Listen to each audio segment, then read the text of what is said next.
You're going to be under arrest for capital murder. Capital murder. Introducing Michael Piton, a 39-year-old scientist employed in the rocket science division at Rathon.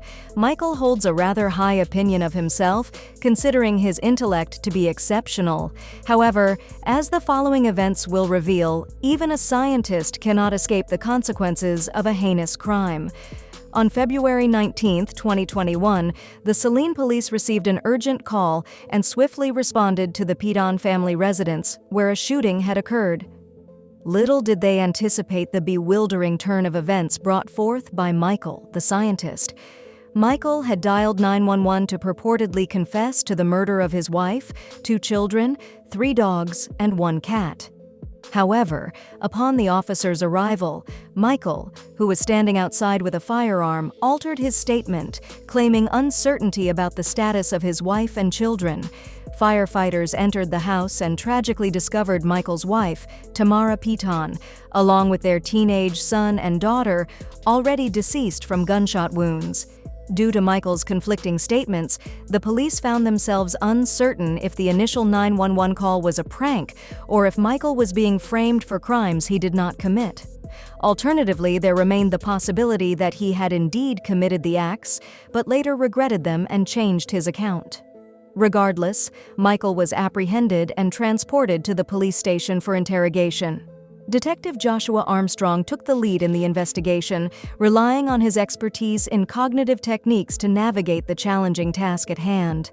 With no substantial evidence to guide them, the interrogation would become a battle of wits between the genius scientist, Michael, and the seasoned detective, making it one of the most bizarre cases witnessed in recent times. Let me get the person that's going to swab your hands real quick, and then we'll do that and get those handcuffs off of you, okay? You need some? I'll just sit here and wait. Okay, you need something to drink or anything? Please. Water, okay? Anything. I just want. I'm so confused.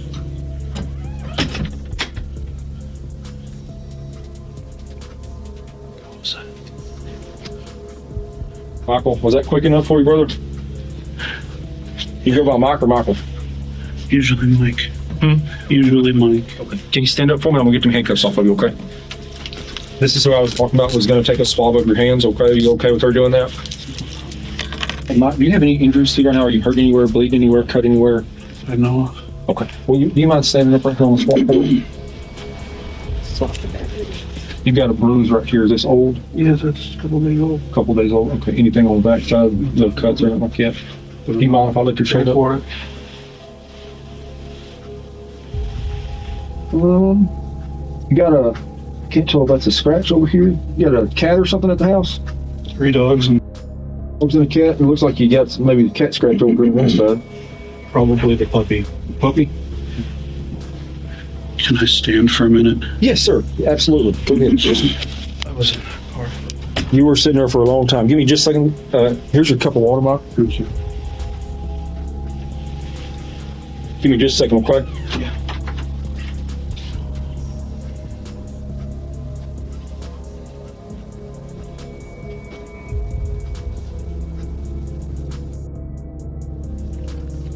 Michael appears visibly disoriented and restless, pacing around the room uneasily.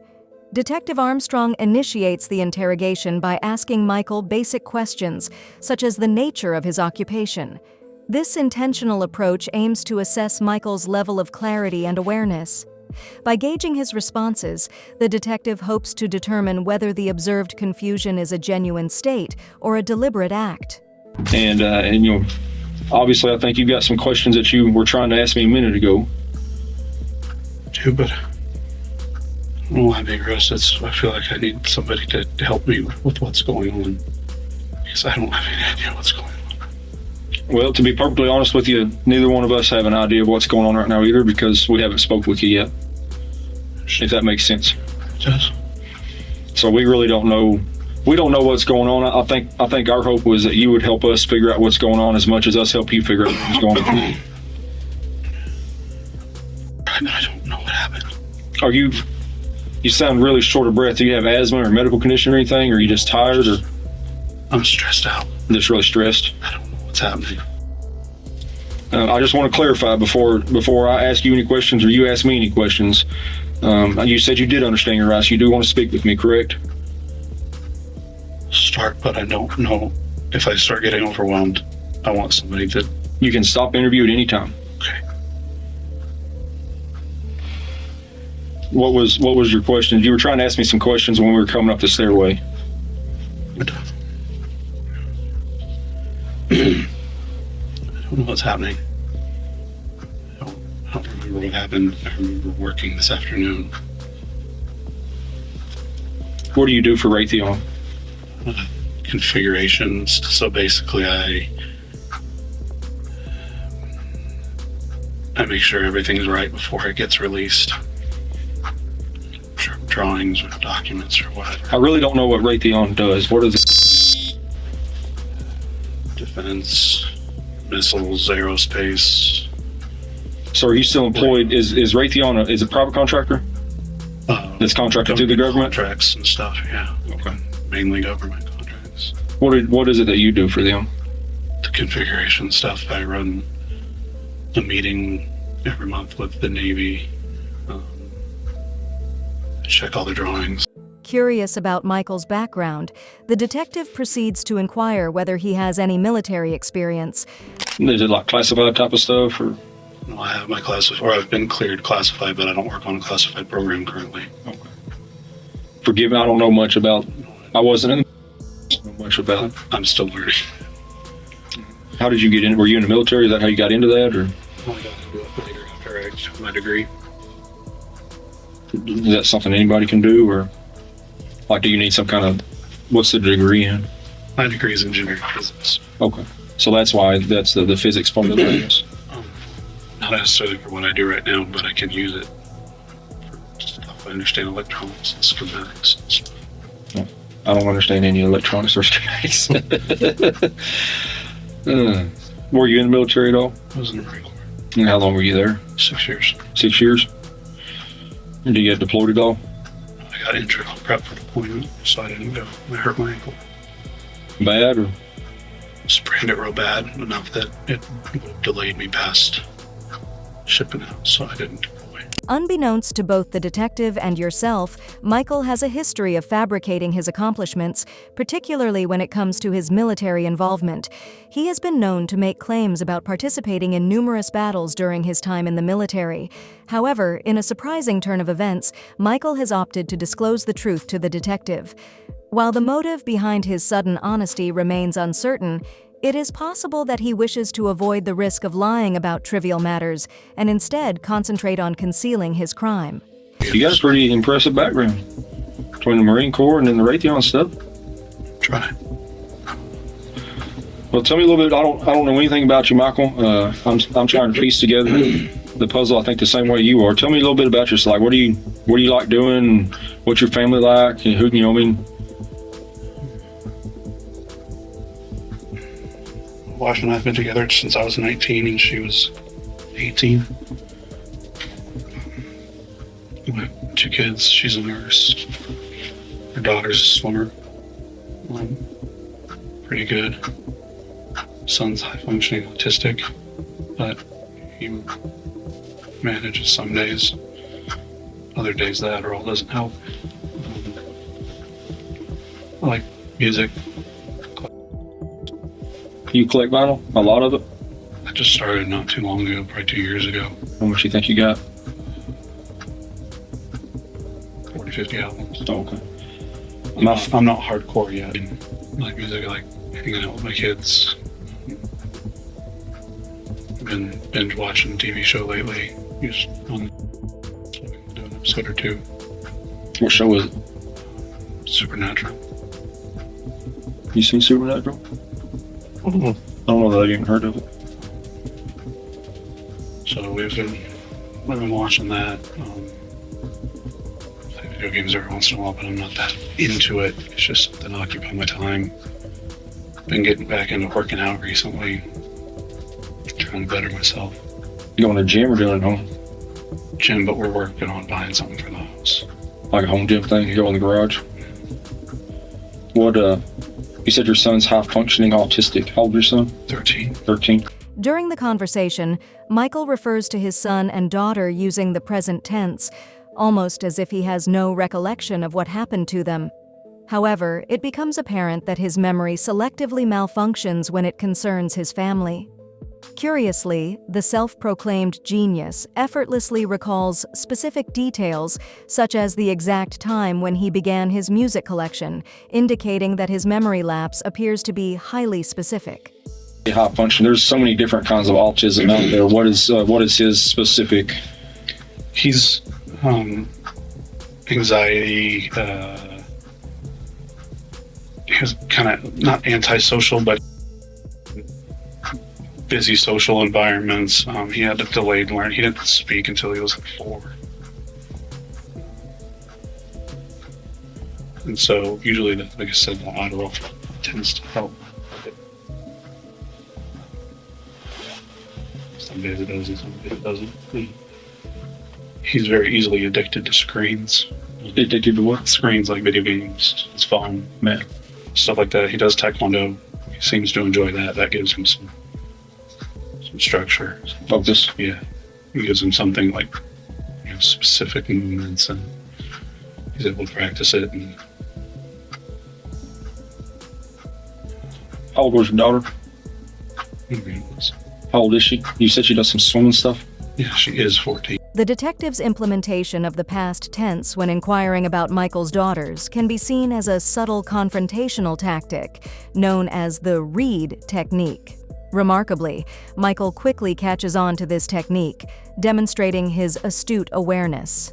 It is unusual for someone who genuinely doesn't know the details of what transpired with their family to pay such close attention to the detective's choice of words, as Michael has done. Why did you say? I'm just trying to learn who your family is. I don't know anything about them. You said how old she was. I don't know why I said that. I'm just trying to figure out about your family. He's really trying to figure about you, and She swims whatever events. The meets are open, and you schedule whatever events that you want the kids to swim. It's not structured. I mean, sometimes the coaches will say, "I want you in this event." like the different strokes and like Michael Phelps kind of stuff, like the butterfly and all that stuff. Yeah, there's only 4 strokes. Why do you think we're here today? I'm confused on why we are here. You don't remember anything from today? The thing I can think of is the other day, my wife was. We've been working lately. We've been struggling a little bit. I've been trying to work on it. I was going to counseling. I haven't been in a few weeks. So I've been going to counseling and struggling Saturday night. She had one of the guns and was saying that their only way out. Say that one more time. She said the only way out was to basically go herself and I wouldn't leave the room. And I wouldn't leave her alone. I kept trying to get the gun away from her. After about 2 hours, I got it away from her. But, basically if I called in to try to get her some help, they'd take her personal license away. And I didn't know what to do. Her best friend came over and she ended up staying the night. Maybe that was Sunday night because then she was there all day Monday when we were working. And I've been watching. I've been afraid that she was going to hurt herself. I hit the guns. It is notable that Michael consistently avoids making eye contact with the detective, except during moments of confrontation, where he locks eyes with an unwavering gaze, seemingly issuing a silent challenge. This behavior suggests that Michael is attempting to assert dominance and test the detective's knowledge of the situation. Once reassured that the detective is unaware of the events, Michael begins to weave a narrative, introducing a story about his wife's supposed suicidal tendencies, potentially as an explanation for her tragic demise. It's Heather. She worked with her or a high school friend? Or? They're friends from middle school. Okay. You know what Heather's last name is? She's divorced, but I think she's still using Weber. Heather Weber? That rhymes. So this was, you think, last Sunday? Yeah, like a couple days ago, Sunday night maybe. Okay. Do you know what today is? Thursday or Friday. Yes. Today's Friday. Okay. Okay. So last Sunday night, this still happened. Did you end up ever contacting anybody, or you just kind of let the friend kind of? Kind of let the friend. I've been talking to her. She was doing better throughout. She was talking to me, kind of opening up, and thought we were doing better. And she agreed that she'd do couples counseling with me. And so I said that, she's been waffling on it back and forth for about a month.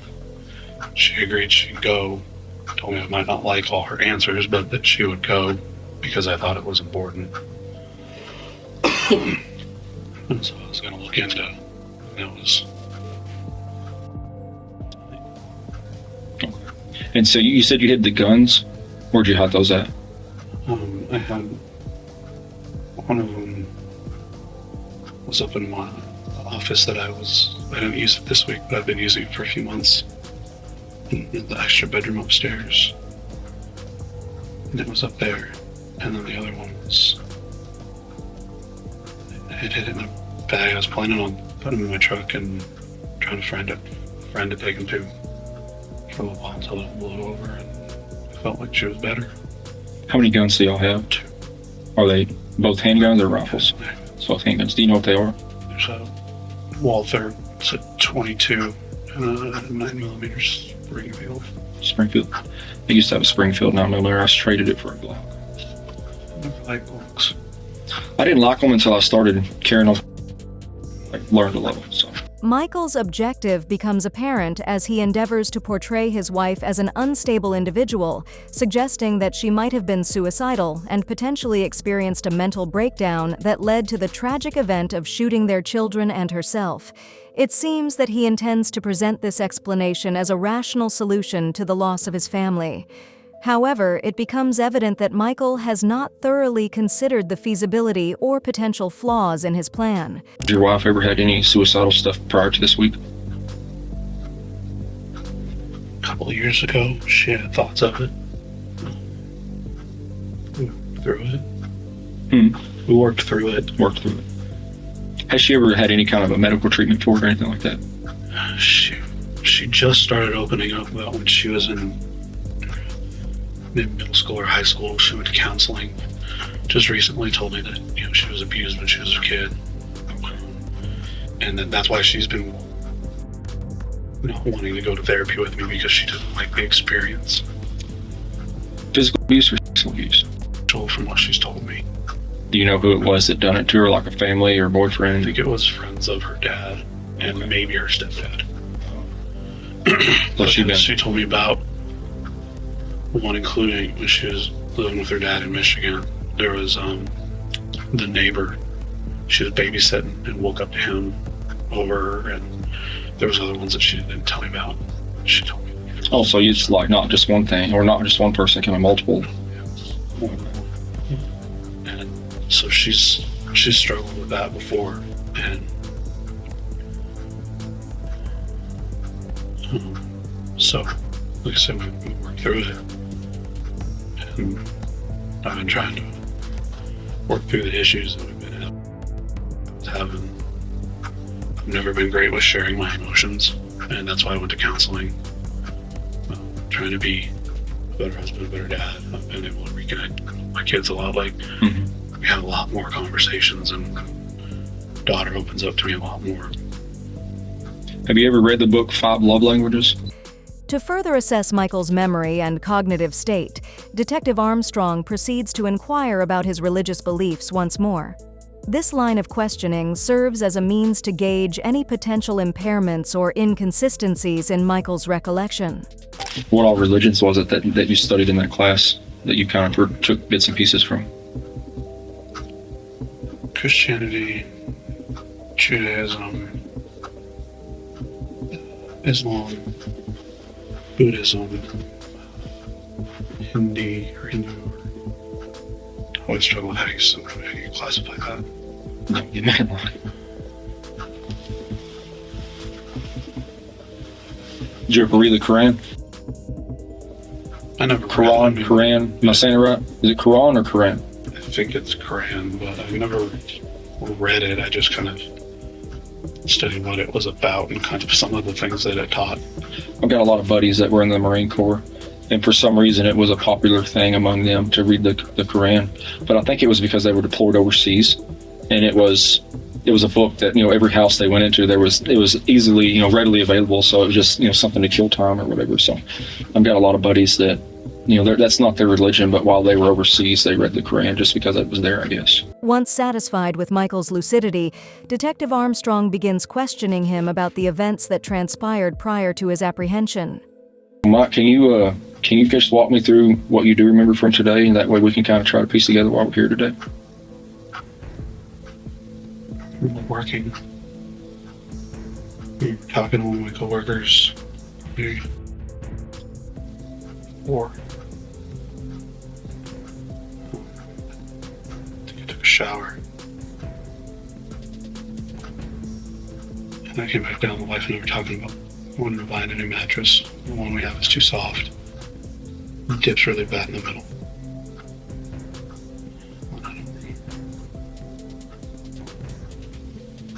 Is it normal for you not to remember your day? No. You feel It happened the other night. When my best friend came over, I was still awake. It was, I don't know what time it was. And they had passed out in the bed, and I didn't want to intrude or anything, so I set up the couch. Before I lay down on the couch, passed out, and my wife actually came out to just check on me, and she found me on the floor. What happened? I don't know, I passed out. I don't know. I was tired.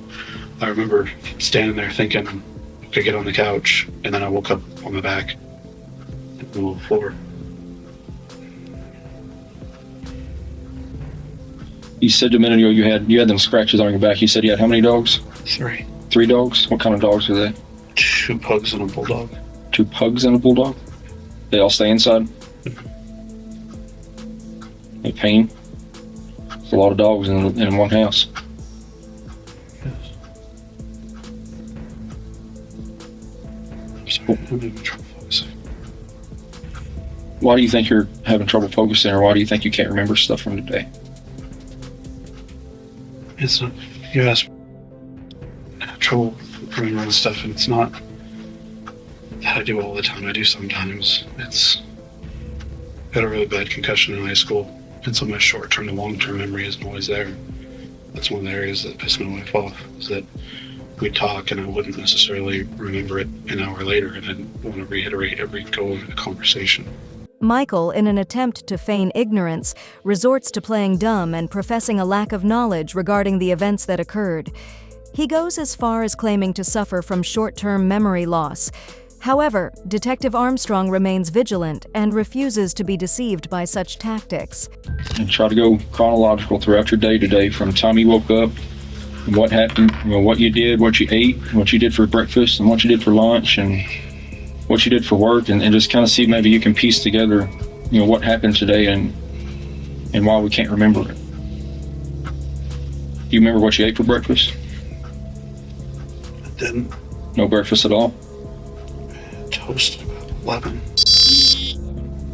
Did you eat anything for lunch, or was that your lunch, the toast? Did you eat anything for dinner tonight? I don't think so. I don't know.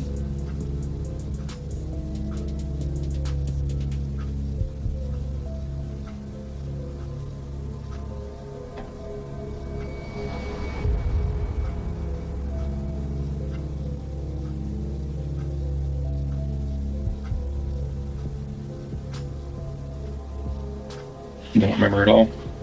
I'm trying. Hmm. I'm trying.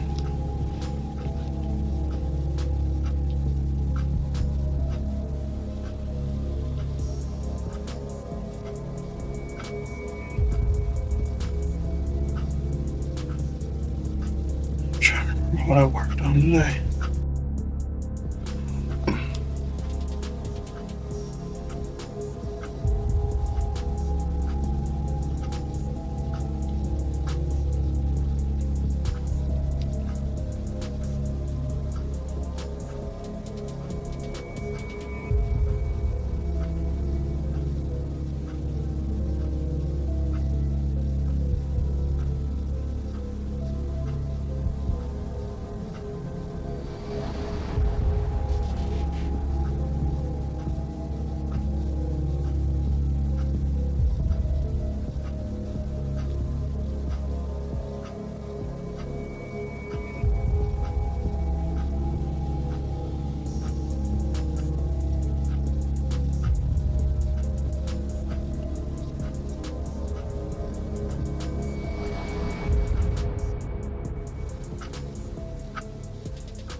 talk to somebody I can't remember, and I don't know what to do.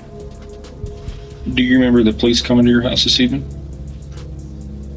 I remember being on the sidewalk on my face. Okay.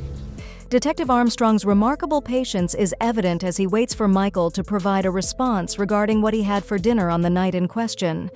It is astonishing how Michael can effortlessly recall numerous details about various other days, yet conveniently claims a complete lack of memory for the day of the crime. I'm going to be honest with you. Can you be honest with me? You called 911 tonight? 911? And you told the dispatcher that you wanted to kill yourself.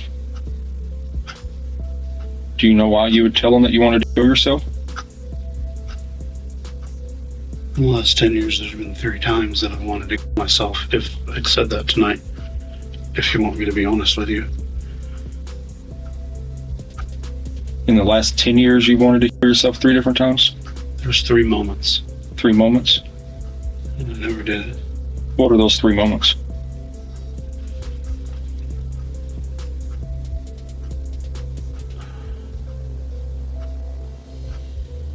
One of them I got before I went back to school.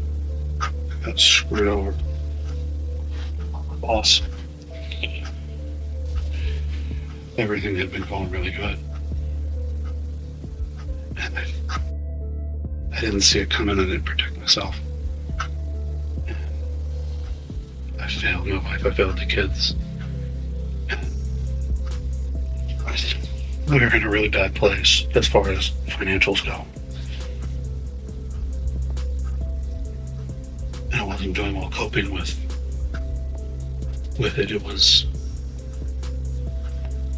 It was a hit to me. And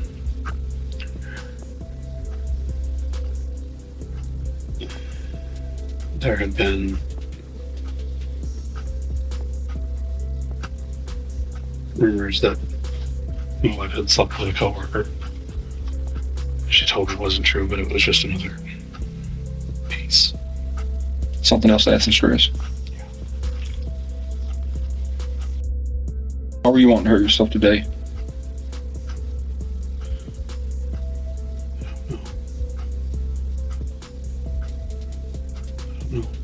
I want to help you, Mike, but you got to remember.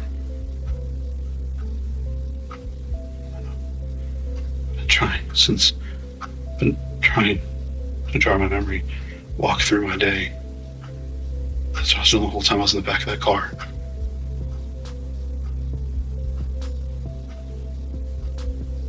After patiently listening to Michael's account of his life, Detective Armstrong directs his focus towards questioning him about his wife. Surprisingly, Michael displays a sudden ability to recall vivid details about the day in question, transitioning swiftly from claiming a lack of memory to providing specific information about that particular time frame. Other than like what she ate, did your wife work from home today too, or she going She to? always does. Huh? She works remote. Did she? Yeah, it's permanent remote for her.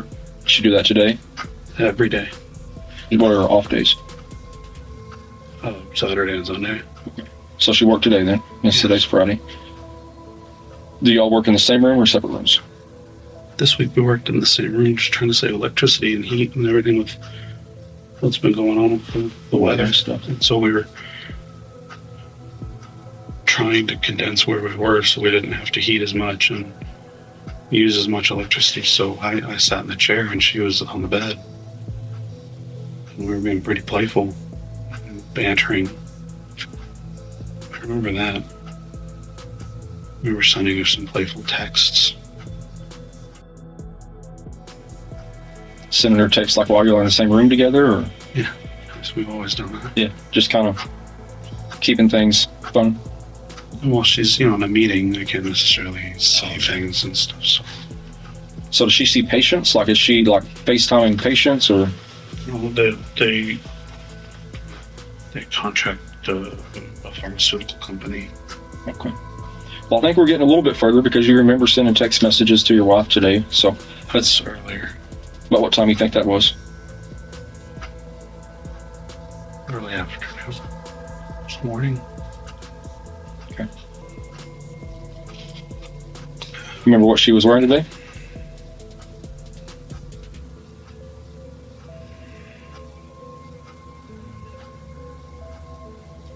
Sure, yesterday.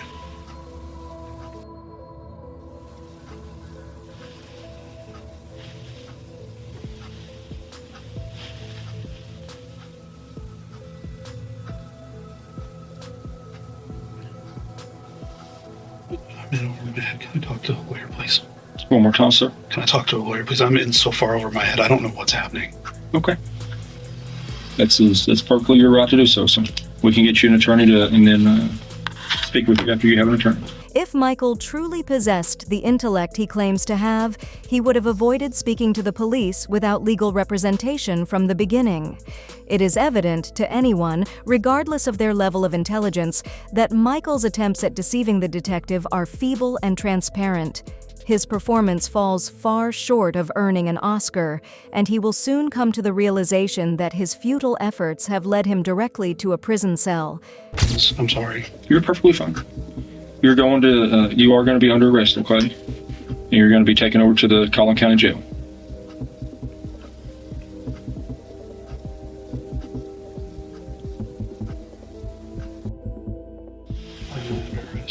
You're going to be under arrest for capital murder. Capital murder. Mm-hmm. You caught me a minute ago whenever I used past tense instead of present tense.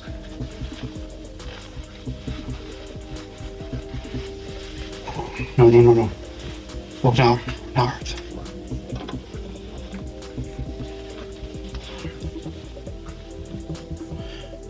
Wouldn't. Here's what I need you to do, Michael, okay? I need you to stand up and turn around and face that wall for me, okay?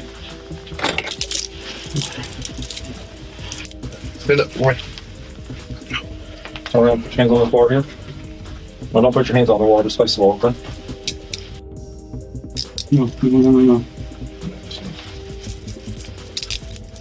No, I didn't. Did not hurt anybody. Detective Armstrong has reached the point of exasperation with Michael's pitiful attempts at acting. What is particularly intriguing is Michael's deliberate use of seemingly clueless mannerisms, employing them as a facade to suggest a complete lack of recollection. He adopts a childlike demeanor, akin to that of a youngster caught red-handed stealing a cookie. However, the detective remains unswayed by this juvenile act.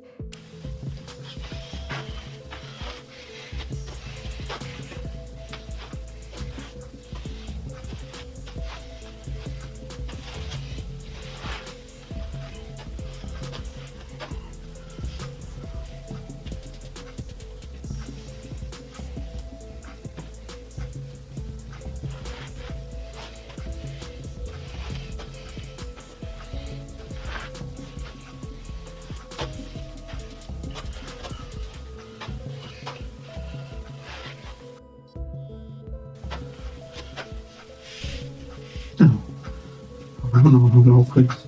Mike, don't fall down on me. If you're going to do it like that, sit down in the chair.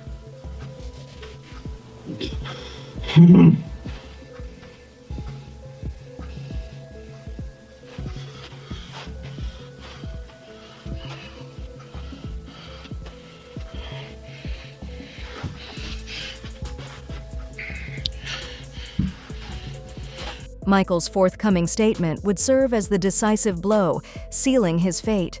Please tell me it's not true. Please. Are you talking to me or yourself? Please tell me it's not true.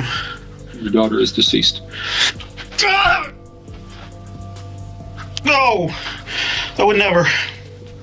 It is truly shocking that Michael believed he could outsmart the detective and evade capture.